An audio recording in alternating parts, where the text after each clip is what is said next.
Hello, welcome to Books and Beasties. My name is Sarah Newland. I'm a licensed veterinary technician and an author, and this is my weird little corner of the internet where I chat about the importance of animal characters in some of my favorite fiction books.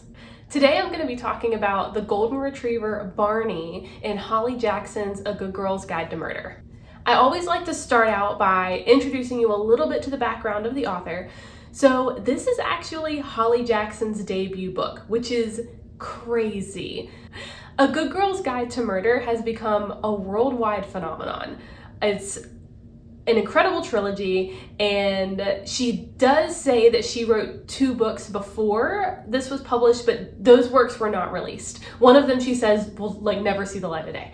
So this was not her first writing experience, which is true for most published authors. I think that should be true.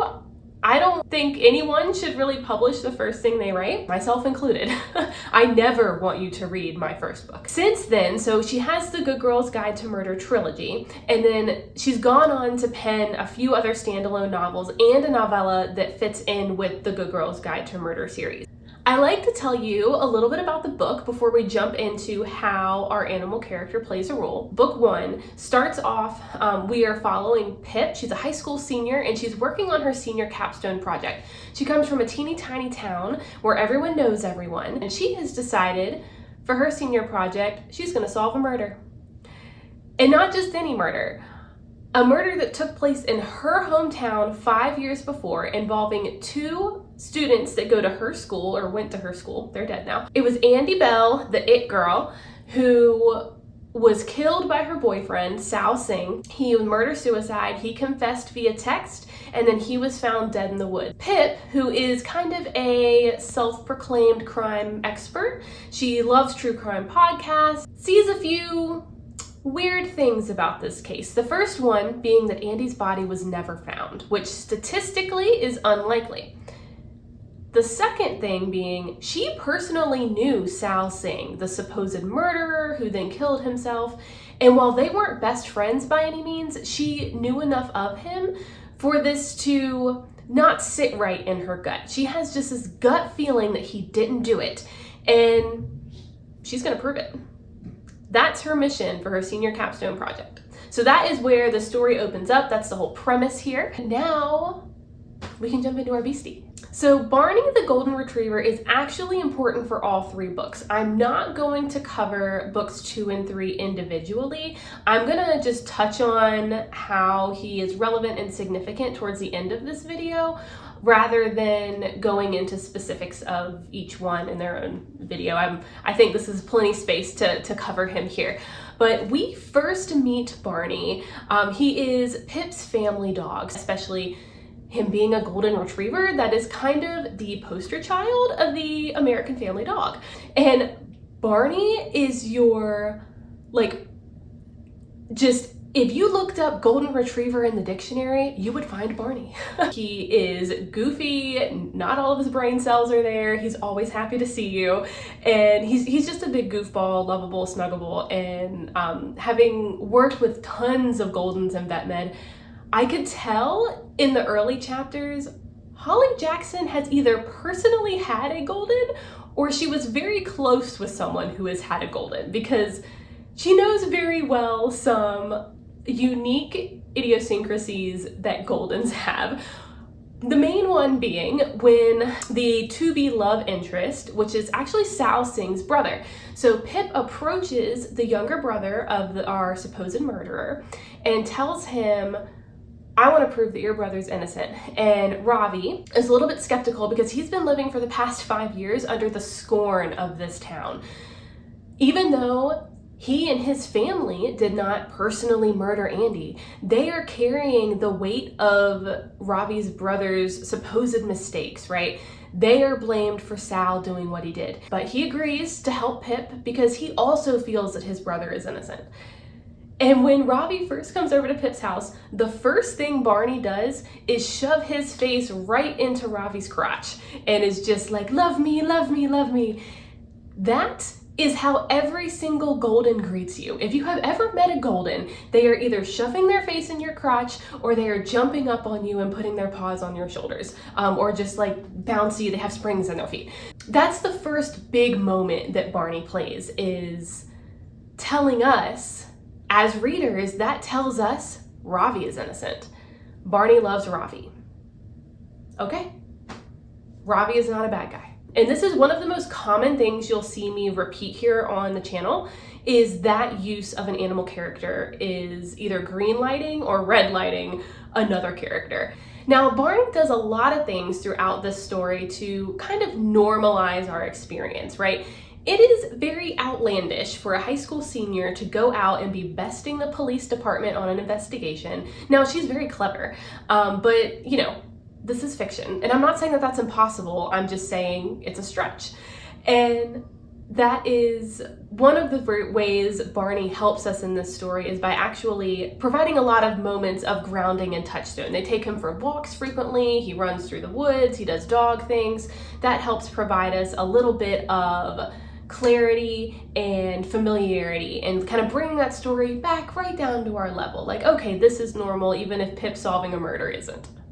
But the greatest way I think Barney impacts this story is when Holly does something I don't expect. I had this thought, the writer side of my brain going, oh, that would be interesting. And then I instantly shut it down going, oh no, she won't do that. Because evoking any kind of threat to our animal character can be off-putting to a lot of readers. And I just assumed she wouldn't go there. But she did. Pip is getting close, right? Like she's got all of her suspects in a line, she's narrowing in, she's building evidence, and Barney goes missing. They go out for a walk, she lets him off leash like she always does, and when she calls for him, Barney doesn't come back. And at first, she's just panicking, like, oh gosh, you know, he ran off somewhere. You know, just typical lost dog things. And then she is directly contacted by our killer. And to me, this makes the book. This is everything to this story, because up until now, Pip is an outsider. Yes, she's, you know, actively solving this case, but this case does not actively involve her, right? She is separate. She is outside the case. Sal was not her brother, Andy was not her friend. Barney puts her straight in the middle. This is personal. And I love that Jackson did not make it a family member. Because on the one hand, that would be more serious, right? And we already know that this person is willing to kill. They've done it before. Abducting a family member is an elevation of its own. Abducting the dog is somehow more unforgivable. I can't explain that other than working in vet med and what kind of sadistic person takes the dog, right? So that is just, I was shocked and also so excited for where that takes this story plot-wise, because this just took the stakes and blew them through the roof. This is Pip's everything is on the line. And so of course, yeah, she's gonna do everything that this person demands because she wants her dog back, don't we all? This is like every dog owner's worst nightmare. So if you have not read the book, please pause here, give it a good read. It's a real quick read, it flies by, and then come back. Because this is a big spoiler, but we have to talk about it because this is Barney's key significance, not only to A Good Girl's Guide to Murder, but to books 2 and 3. So I have to cover it. You have been warned. There be spoilers ahead. Okay, are you ready? As shocked as I was that Barney was abducted, I was shocked more when Barney is found dead. Because it hurts. It feels like a line you shouldn't cross, right? Like, don't kill the dog. And most of the time, I agree with that assessment, don't kill the dog. Because most of the time, people do it wrong. If you're going to kill off any character, but especially an animal character, don't do it for shock value. If we were just killing Barney to hurt Pip and to hurt us as readers, that feels very shallow, not emotionally. It hurts emotionally, but it feels shallow plot-wise. It feels like a throwaway gotcha, right? That's not what this is. This tells us this killer means business. And as soon as I read that Barney was dead, I was like, well, of course Barney had to die, because this person has already murdered 2 people. It would not make sense for Barney to return home, no matter what Pip does for them. It had to happen. And she is really broken by this. And if you have ever lost a pet, especially a childhood pet, that hurts. And it takes time. I mean, it's something that really brings you to your knees. There is a full grieving process. Pip goes through all of that, and she almost stops investigating. This is her lowest of the low moment. This is the thing she has to overcome as a character to solve the case. It also plays a huge role in books 2 and 3, even though Barney is gone. And to me, this really champions Jackson as a writer, because not only did she do the animal death absolutely correctly, even though it hurts, this is exactly how it works in real life and in fiction. This is how it hurts us. This is how it helps to make us better, because she doesn't want to make those mistakes again. She knows her actions have consequences. In book 2, she is carrying that guilt. We are reminded of Barney by walking by his grave, by seeing the single sunflower that grows by his headstone. She's carrying that guilt through book 2 because something else pops up that she doesn't want to get involved with, that she's kind of called to get involved with, but she already knows her actions have consequences. She's learned that lesson, hasn't she?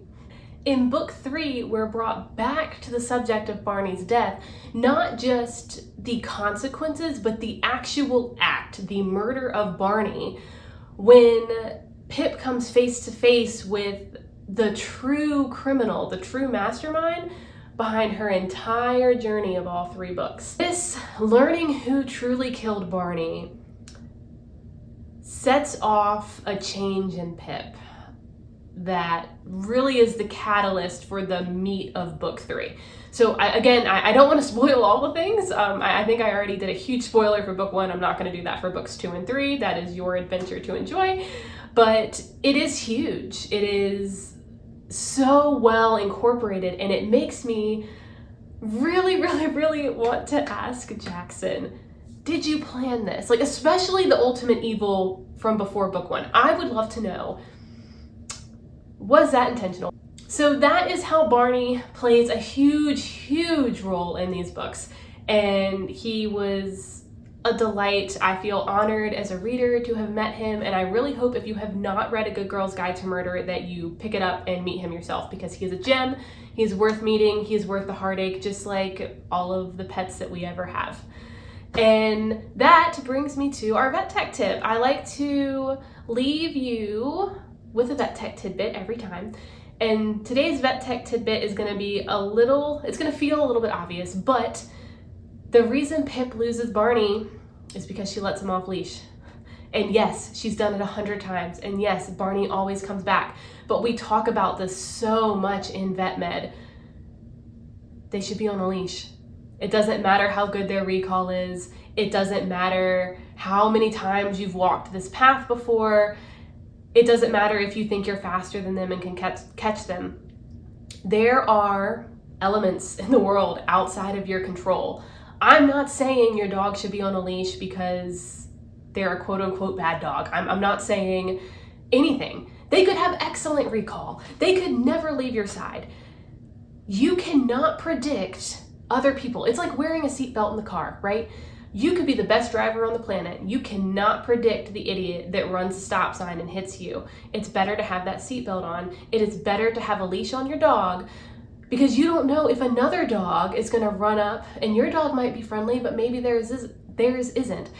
If you have control with a leash, you can try and pull your dog out of that situation without getting in there with your hands and getting bit. And the examples are just endless. We see this all the time. Dogs take off after a squirrel and are hit by cars. They are stolen, like Barney. That happens, especially with pretty like Goldens or designer breeds. That happens. It is so easy to put a leash on them. That's the tidbit. That's it. Put on a leash. Thank you so much for joining me. If you have a book or a beastie that you would like to see featured, please let me know. I am always looking for more. And if you have availability on your TBR, check out my series, the Extant series. There is also a dog main character in this, Enzy, who plays a significant role in books 1, 2, and 3. And it's a complete series. You can get it wherever you get your books, including your local library. So check that out. And if you have not already, go read A Good Girl's Guide to Murder. And I'll see you here next time.